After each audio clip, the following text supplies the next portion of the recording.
JEE NEET और medical की तैयारी के लिए सबकी पहली पसंद होती है कोटा।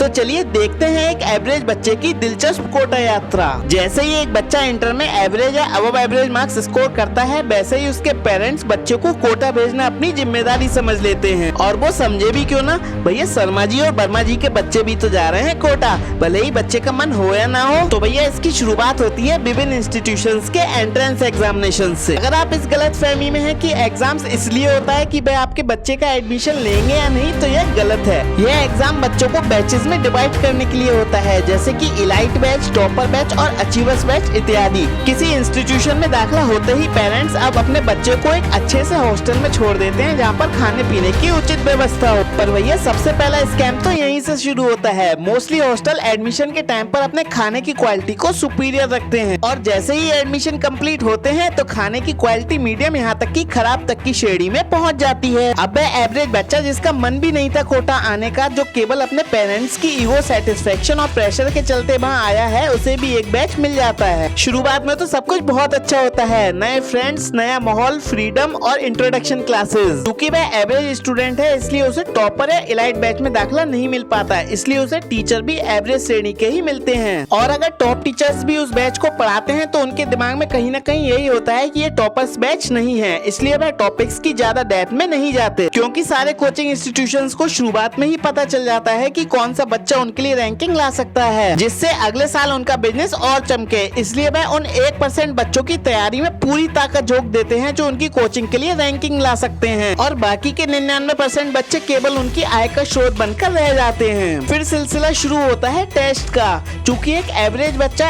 एवरेज टीचर और एवरेज खाना खाकर अच्छे मार्क स्कोर नहीं कर पाता, टेस्ट स्कोर कम आने पर पेरेंट्स बिना बच्चे की कंडीशन जाने उस पर प्रेशर बनाते हैं कि तुम पर हम कितना पैसा खर्च कर रहे हैं और तुम क्या स्कोर कर रहे हो, फलाने के बच्चे ने इतना स्कोर किया है, तुमसे कुछ नहीं हो पाएगा इत्यादि। कई बच्चे इस प्रेशर के चलते टूट जाते हैं, फिर वे drugs, cigarette, alcohol, movie, web series इत्यादि के लती हो जाते हैं और पेरेंट्स से झूठ बोलते हुए अपनी अलग ही दुनिया में जीने लगते हैं। पर जब बारी फाइनल रिजल्ट की आती है तो कई बच्चे गिल्ट की वजह से रिजल्ट से पहले या रिजल्ट के बाद एक्सट्रीम स्टेप्स तक उठा लेते हैं। तो आखिर गुनहगार कौन है? गुनहगार है हमारा पूरा सिस्टम, सोसाइटी और कुछ हद तक पेरेंट्स भी। तो फिर सवाल उठता है, क्या फिर हमें कोटा नहीं जाना चाहिए? ऐसा हम बिल्कुल भी नहीं कह रहे हैं। बच्चों को कोटा में अच्छा पढ़ाई का माहौल मिलता है, लेकिन कोटा बच्चों को केवल तभी भेजना चाहिए जब आपका बच्चा स्वयं मानसिक रूप से वहां जाने के लिए तैयार हो, और समय समय पर हर पेरेंट्स को अपने बच्चों से एक दोस्त की तरह बात करते रहना चाहिए, जिससे कोई भी परेशानी एक्सट्रीम लेवल तक नहीं पहुंच सके। विश्लेषण विभिन्न इंटरव्यू, आर्टिकल और फैक्ट्स के स्रोतों से किया गया है।